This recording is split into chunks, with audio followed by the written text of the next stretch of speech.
The private dining room glowed with candlelight as Margaret Reeves was toasted for her 70th birthday.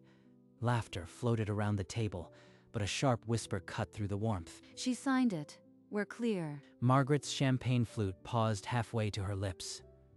She hadn't signed a single document. Excuse me for a moment. Inside the restaurant's marble bathroom, she placed her bag on the counter with careful, steady hands. She lifted out a handmade card covered in crayon hearts from her grandchildren. Beneath it lay a leather-bound memory book she had no recollection of packing. What did they think I signed? I haven't touched a pen in weeks. The book was old and smelled of leather, tied with a silk ribbon. Her fingers tugged the ribbon loose, but she didn't open it yet. She stared at the cover, dread coiling in her stomach. She let the book fall open. The first few pages were handwritten memories, but page 3 stopped her cold. It was a printed legal document, a quitclaim deed for her Florida condo. Pages 7 and 11 were the same document, copies. In the signature line, someone had scrawled her initials, MR. I never signed this. Never even saw these pages. She flipped back, examining the notary stamp. The name was embossed but too small to read without her glasses. Her hand shook as she pulled out her phone. She framed the page carefully and took a photo. She captured each sheet, then checked the notary seal again. The image was clear. Margaret stared at the phone screen, the forged initials glaring back. Her mind raced. Karen's whisper. The memory book planted in her bag. This was planned. She slid the phone into her pocket and closed the book, resolve hardening. In the bathroom mirror, she practiced a smile. It looked natural enough. She opened her phone, attached the clearest photo, and typed a message to her attorney. Mary, I found a quitclaim deed with forged initials in a memory book. Should I confront them? She hit send, then tucked the phone away. With the book back in her bag, she smoothed her blouse and exited the bathroom. She walked back into the dining room, chin high, and no one seemed to notice her absence. Keep calm. They don't know what you know. She took her seat, smiling at William, who looked away. Karen was pouring more wine, her gaze sharp as she glanced toward Margaret. Margaret lifted her glass in a silent toast, her eyes never leaving Karen's face. William, when did you put the memory book in my bag? The children's card is lovely. Oh, the kids wanted you to have it. I just slipped it in this morning. Across the table, Karen's knuckles whitened around her wine glass. Her eyes flicked between them. He's lying. I can see it in the way he avoids my gaze. A buzz in her pocket interrupted. Margaret glanced down, then excused herself again. The screen glowed with a reply. Forged. Do not confront. I'll call you in the morning. So it's official. A crime. And they thought they'd get away with it. She locked the phone, took a breath, and walked back to the table. Her expression a mask. Karen watched her return, smiled tight, but Margaret simply lifted her water glass and took a sip. You have no idea that I hold the proof in my hand. A memory surfaced. 3 months ago, Karen had cornered her after Easter dinner. You should really think about selling that condo, Margaret. It's too much for you. And I laughed it off. Now I see the real motive. Another memory. Karen had asked bluntly about Margaret's estate planning. Now, across the table, a relative raised a glass. Karen clapped gaily, but her eyes darted to her brother Jeff. Jeff Thompson was sweating, dabbing his forehead with a napkin, his collar too tight. Karen's brother is a notary. If he sealed that deed, I'll have his license. Jeff avoided her gaze, busying himself with the wine list. Karen caught Jeff's discomfort and shot him a cutting glance. They're both in on it, but I'll let them hang themselves. The next toast covered her exit. Margaret gathered her bag and slipped away to the bathroom once more. Behind the locked door, she placed the memory book on the marble counter and opened her phone to the evidence photo.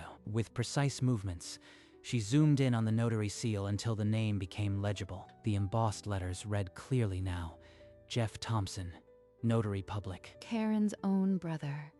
He notarized a forged deed right in my home. She recalled his visit weeks ago, briefcase in hand, a cheerful grin. He watched me sign a birthday card, and then he stole my signature. The date on the stamp was the same day.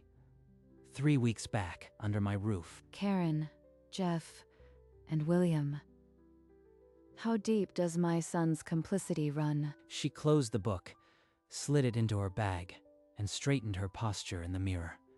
The mask was back. By the time Margaret settled at the table, Karen was already on her feet, champagne glass raised. I want to propose a toast to family, to trust, and to a mother who has given us everything. The words hung like poison.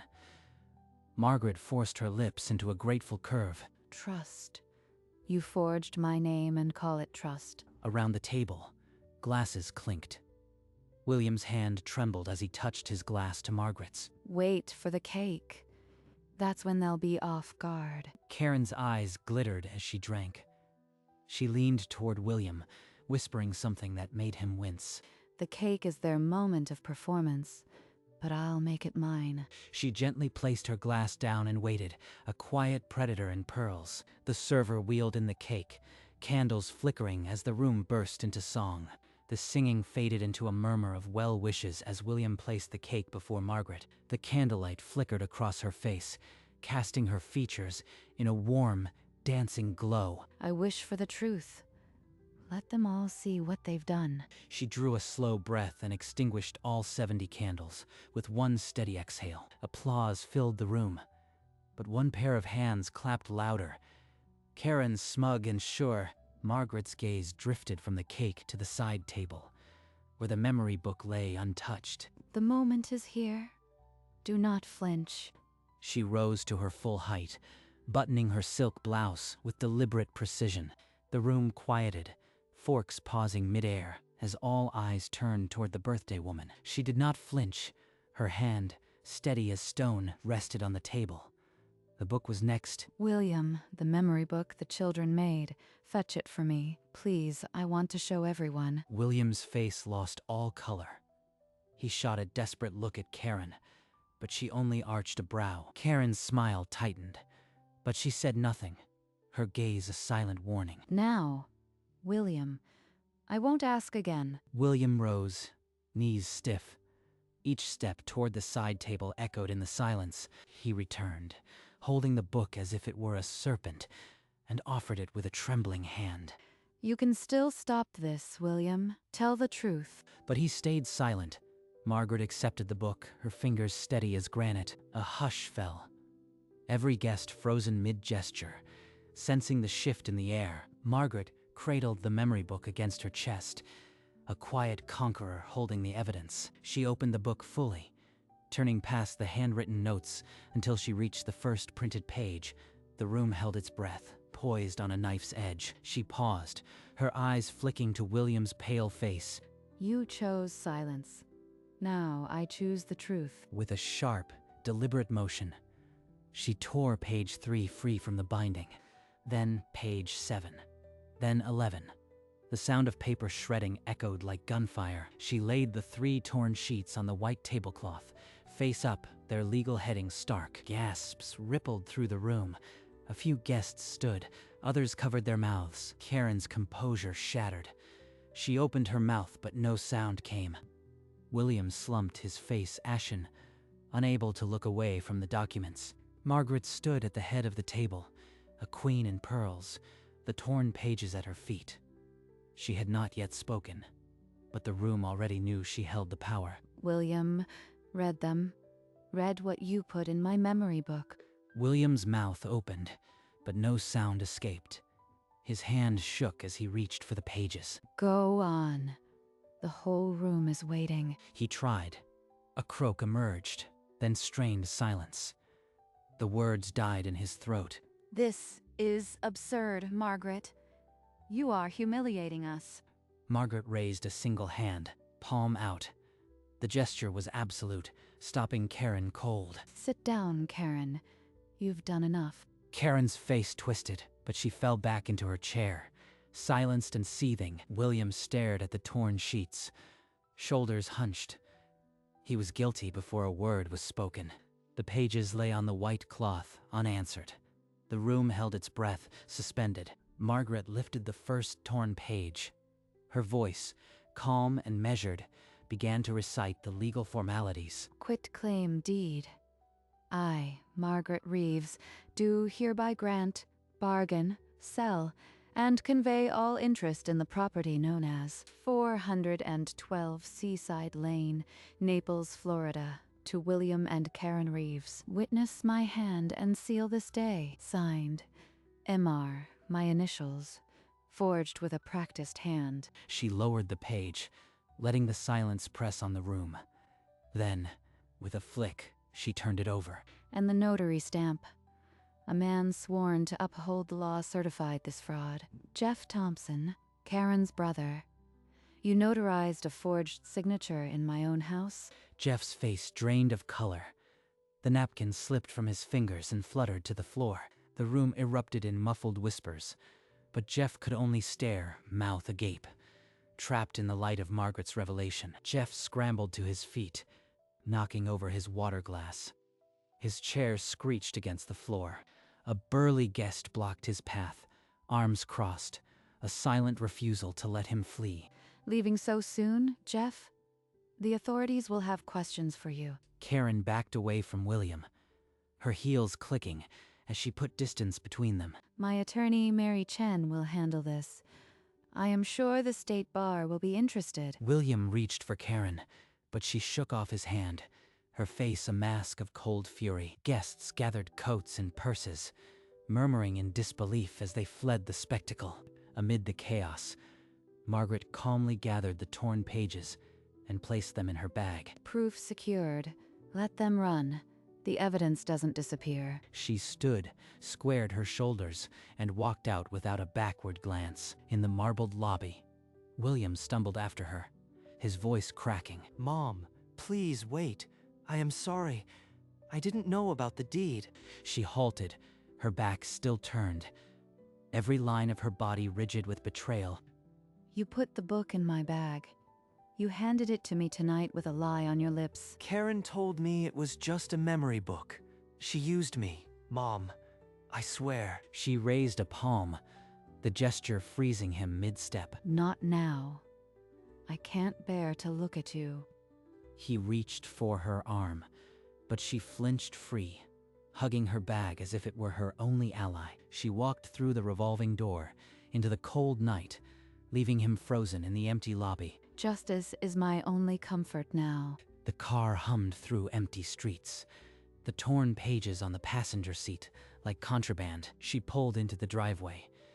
The house was dark, not a single light to welcome her. Inside, she fumbled for the lamp in the foyer, its glow meek against the silence. In the kitchen, she poured 2 fingers of whiskey, the crystal glass cold in her hand. She settled into the armchair, the torn pages on the side table, evidence now of a war she never asked for. I won, but the victory tastes like ash. She traced the forged initials with a fingertip, remembering the day Jeff had smiled at her. How deep did William sink?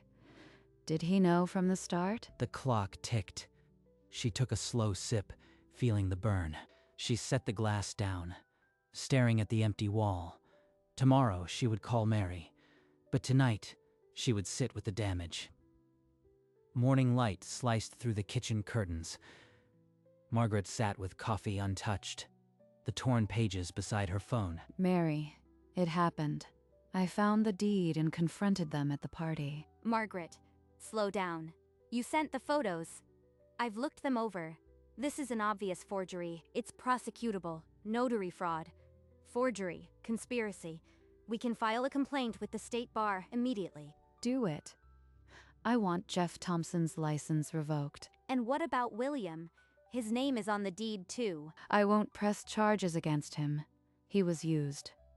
But he needs to learn the weight of his mistake. Mary made a quick note, her pen scratching. An affidavit signed willingly, not forged. 1 pen stroke at a time. Margaret ended the call, the phone warm in her hand. The machinery of justice had begun to turn. 3 days passed in a quiet blur. Margaret spent them between the garden and the kitchen, the torn pages never far from her reach. On the 4th morning, the phone rang, Mary's name lit up the screen. Margaret, the state bar acted fast. Jeff Thompson's notary license is suspended, pending full investigation. Detectives also questioned Karen yesterday. She's lawyered up, but they're building a fraud case. Good. It's not revenge, Mary. It's protection for anyone else they might have targeted. She set the phone down, her thumb tapping the screen. Justice was moving, but the house still echoed with silence. Later that afternoon, her ringtone sounded again. William. She hesitated, then answered. Mom, are you okay? I just heard about Jeff. She's gone, packed her things. I am fine, but I need time, William. Time to process that my own son became a pawn in a theft of my home. She ended the call before he could answer, the lie of fine heavy on her tongue. The distance remained, necessary and wide. A week after William's call, a small parcel arrived at Margaret's door. The return address was a frame shop. Inside, she opened a custom shadow box and placed the torn quitclaim pages onto the velvet backing. She closed the glass cover, the forged initials visible through the pane. In the foyer, she measured the wall and hammered a nail. The empty space had waited for this. A neighbor from across the street, hearing the noise, stopped in the open doorway. A reminder of what happens when you try to steal from me. The neighbor's eyes widened. Then she quietly excused herself. Alone again, Margaret stepped back, hands on hips, surveying the wall. The torn pages lay encased, a declaration of victory and vigilance. She would not be moved. Not from her home, not from her truth. Weeks passed like slow water. One morning, a certified letter landed on the hall mat. She opened it slowly, recognizing the State Bar seal. The text was brief and final. The license of Jeff Thompson, notary public, is hereby revoked permanently for gross misconduct and fraud. Disbarred. The word tasted both sweet and hollow. Later that day, Mary called with more news. Karen was formally charged with fraud and conspiracy. The prosecutor is seeking jail time, Margaret. Your testimony will be crucial. I'll be there. It's not just about my condo anymore. It's about her lies. William is free. But is he really? The guilt will be his own cage. She looked at the shadow box on the foyer wall. Justice had been served, but the house still felt too quiet. She stood there for a long moment, then turned away, the weight of victory pressing on her shoulders. On a gray Tuesday, the doorbell chimed. Margaret opened it to find William shivering, hands buried in his pockets. She stepped aside without a word, and he entered the foyer, eyes immediately drawn to the shadow box on the wall. He stared at the torn framed pages, his face pale and unreadable. The silence stretched like a wire. Margaret turned and walked to the kitchen. William followed, sinking into a chair as she filled the kettle. She set 2 cups on the table, the clink of porcelain, the only sound. William stirred his tea for a long time, the spoon scraping in circles. He didn't drink. Margaret slid the sugar bowl closer. A small, wordless offering. He took a cube, fingers trembling. He opened his mouth, but no apology came. He closed it, nodding instead. She sipped her tea, gaze fixed on the steam. This was not forgiveness, not yet, but it was space. They sat until the light blued outside, the framed pages watching from the foyer. Nothing was resolved, but they were together. William's car pulled away, the headlights sweeping the dark street. Margaret stood in the foyer, tracing the glass of the shadow box with one finger. I saved my home. I lost my son's innocence. Maybe both were necessary. She turned off the hall light and moved to the living room, settling into her favorite chair. The house was silent, but it was no longer empty. It was hers, fully. She folded her hands in her lap, the pearls cool against her skin. I am still standing. That is enough. Outside, the night deepened. Inside, Margaret closed her eyes for a moment, letting the stillness hold her. She did not need a toast tonight. No cake, no applause, only the knowledge that she had not broken. The shadow box cast a long reflection on the floor, catching the last lamplight. Margaret opened her eyes. A A faint smile crossed her lips, not of happiness, but of survival. She was still here. The last of the daylight slipped away.